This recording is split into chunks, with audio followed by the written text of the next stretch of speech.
Continuamos nuestro recorrido por las salas del Museo Diocesano de Huesca. Una vez que hemos visitado la galería dedicada a escultura y a pintura mural de época medieval, nos introducimos a través de una puerta por la misma galería a los restos del antiguo claustro románico, una zona marcada en color rosado en este plano y que es la única que sobrevive de ese momento, finales del siglo XII, principios del XIII, de todo el conjunto de la catedral. Una zona que marcamos también con este cuadrado de color rojo y que sería la que primitivamente ocuparía toda esa zona llamada claustro o claustra de los canónigos.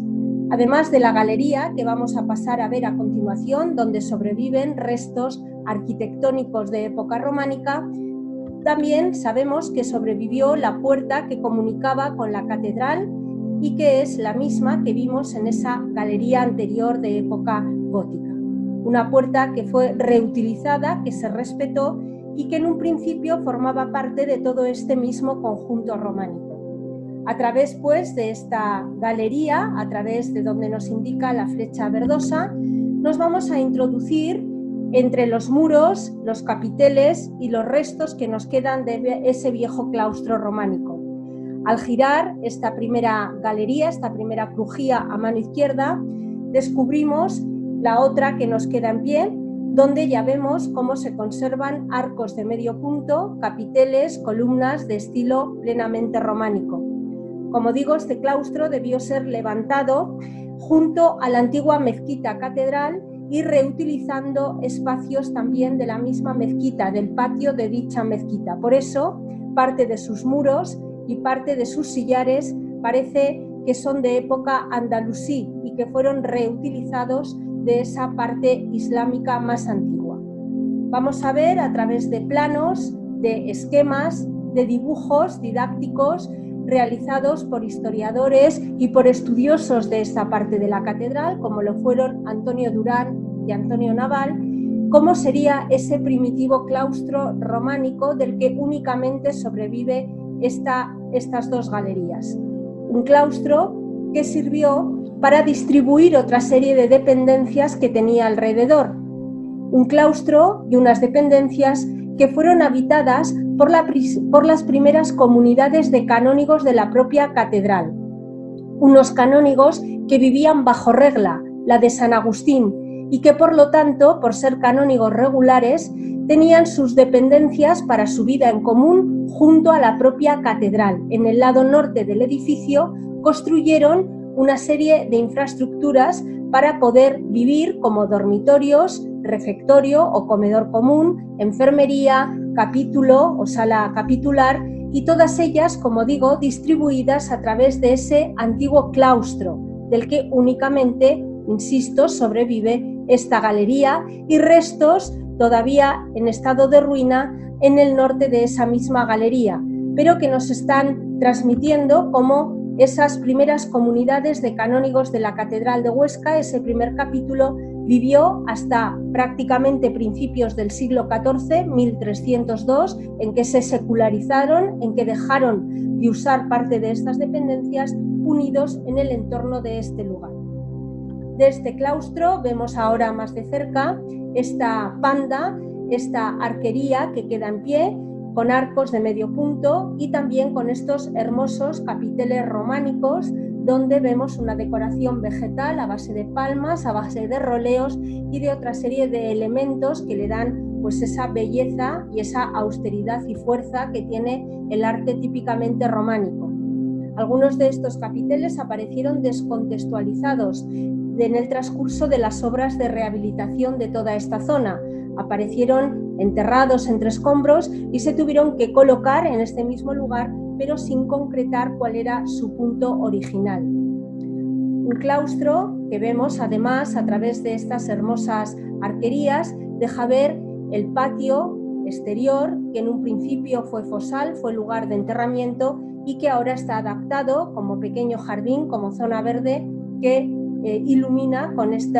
el agua y con el verdor y evoca como sería también un espacio ajardinado en mitad de un claustro. Pero no siempre el claustro románico de la catedral estuvo como lo vemos en la actualidad. Por desgracia, durante muchos años, durante décadas, sufrió el abandono, sufrió el olvido. Fue una zona que, como digo, además por parte del propio capítulo dejó de tener uso ya en época prácticamente tardomedieval, y por eso todas estas estancias fueron prácticamente arruinadas desde muy temprano.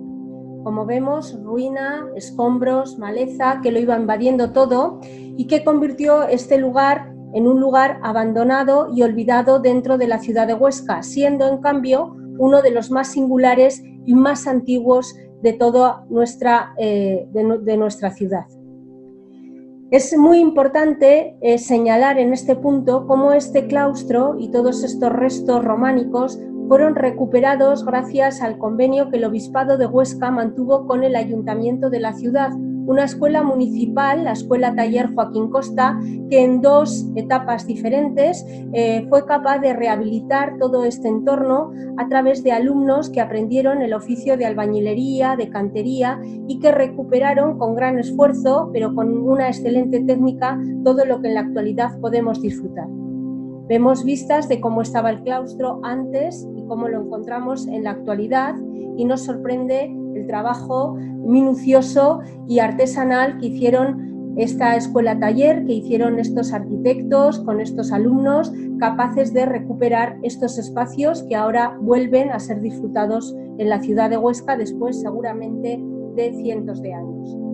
El claustro fue eminentemente además un lugar funerario, un lugar de enterramiento. Por eso, entre los restos y durante estos trabajos se descubrieron numerosos fosales, numerosos pudrideros, lugares, como digo, de enterramiento para esta comunidad de canónigos, pero que se usaron hasta casi muy entrado el siglo XV o XVI. Entre los restos que se rescataron aparecen sepulcros como los que vemos en la imagen, que estaban abnegados en la zona de escombros y que pudieron ser rescatados y recuperados para ser expuestos en la sala.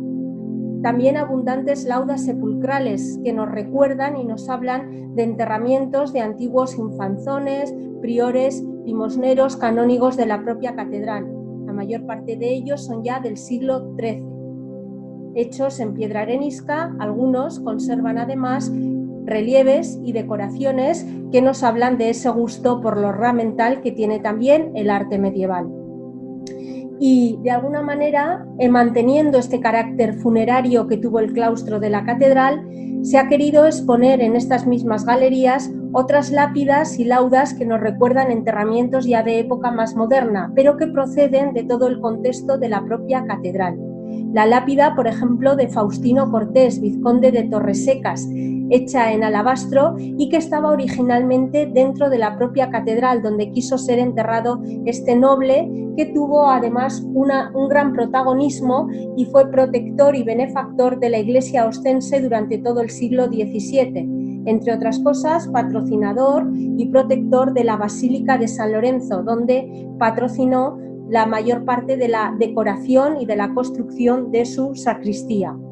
Fue vizconde de Torresecas, Faustino Cortés, y amigo contemporáneo también a otra de las familias más ilustres de la ciudad, que fue la de los Lastanosa, con quien además les unía una amistad especial.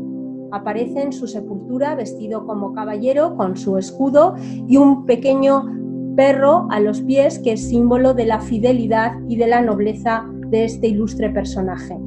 También en el mismo claustro se han colocado una serie de lápidas de obispos de Huesca del siglo XVII, alguna también del XVIII, en este caso muchas de ellas realizadas con piedra de Calatorao.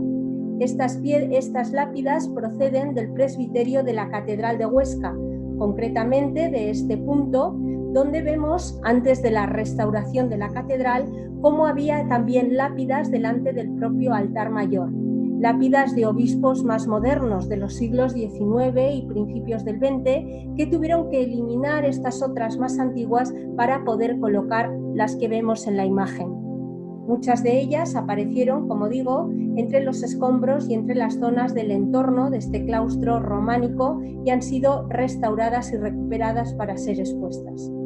También en este mismo lugar exponemos en una pequeña vitrina algún tipo de decoración, de ajuar litúrgico, de pequeñas piezas que nos pueden evocar, nos pueden recordar cómo serían esas ceremonias medievales, con qué tipo de vajilla, con qué tipo de elementos se celebraban, ya que en el claustro existían también pequeños altares y pequeñas capillas que eran utilizadas a diario por esos primeros canónigos de la catedral.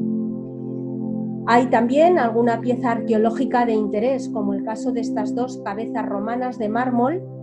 talladas entre el siglo I y III después de Cristo, y que aparecieron en un lugar muy singular de la diócesis, en el santuario de San Úrbez de Nocito, un lugar metido en el valle de la Guarguera, muy próximo a la Sierra de Guara, enfrente de la propia montaña de Guara, y que tiene una de las devociones más antiguas y más populares de toda la zona de Huesca. En este santuario de San Úrbez aparecieron a finales del siglo XIX, al derrumbarse el coro antiguo, estas dos cabezas que probablemente sean retratos de hombres y que no podemos ni siquiera saber a quiénes representan o quiénes fueron sus artífices. Están expuestas en este lugar, prácticamente llegando a la ciudad de Huesca en el mismo momento que se descubrieron en el siglo XIX. Y por último, en esta sala, una de las piezas más singulares de todo el conjunto y también importante para la ciudad de Huesca, porque es uno de los pocos ejemplos de arte mudéjar que conservamos al norte del Ebro. Además, yesería, que es bastante poco habitual y que se conservan muy pocos ejemplos. Se trata de un púlpito que procede de la antigua sala de la Limosna, también situada en este entorno. Un púlpito tallado en el siglo XVI y donde vemos cómo en sus paneles laterales aparece esta hermosa decoración realizada con plantilla, con motivos vegetales, florales, de media luna también, que realmente podemos identificar realizadas por las expertas manos de los mudéjares oscenses, de los desconocidos mudéjares oscenses que trabajaron carpintería, yeso, azulejería y de los cuales tenemos testimonios en la documentación, pero de los que han sobrevivido muy pocas piezas. Una de ellas es este púlpito hermoso que se recuperó y se restauró y que debió ser realizado en el siglo XVI. Este púlpito procedía desde la antigua sala de la Limosna, un espacio ubicado en el entorno de este mismo claustro, como vemos en estas imágenes, y que sirvió en un primer momento como comedor común, como refectorio de esos canónigos, para más tarde ser la sala donde se daba asistencia social y alimentaria a todos aquellos necesitados y pobres que hasta el siglo XIX accedían a este lugar para recibir comida. Unos 800 o hasta 1200 se han llegado a calcular diariamente que podían asistir a este lugar. Desde el púlpito, que había en uno de sus muros y que vemos señalado con este círculo de color amarillo, además del alimento para el cuerpo, se les daba alimento para el alma, con la predicación y la lectura de textos sagrados que oían mientras recibían este alimento, esta caridad. El dibujo que vemos y donde se muestra esta sala de la Limosna fue realizado por Valentín Carderera en el siglo XIX, antes de que esta estancia acabara como la vemos en las imágenes de la parte inferior, completamente arruinada debido primero a su abandono, pero también a los estragos que sufrió durante la Guerra Civil, momento en que varios obuses dinamitaron esta zona, acabando convirtiéndola en unas ruinas. No sobrevivió el retablo que estamos viendo también en ese dibujo de Carderera, toda la masonería por lo menos fue destruida y el púlpito, como vemos, sufrió importantes deterioros, pero se conservó, se protegió a través de este pequeño alero y en época ya más reciente, en el año 2007, fue trasladado desde la sala de la Limosna, desde los restos de la sala que quedaban hasta este claustro donde ha podido ser restaurado y donde lo podemos visitar en la actualidad. Abandonamos ya los restos de este claustro románico para dirigirnos en la siguiente visita a la zona que conocemos como Logia del Obispo Don Juan, desde la cual accederemos también al Salón Tanto Monte.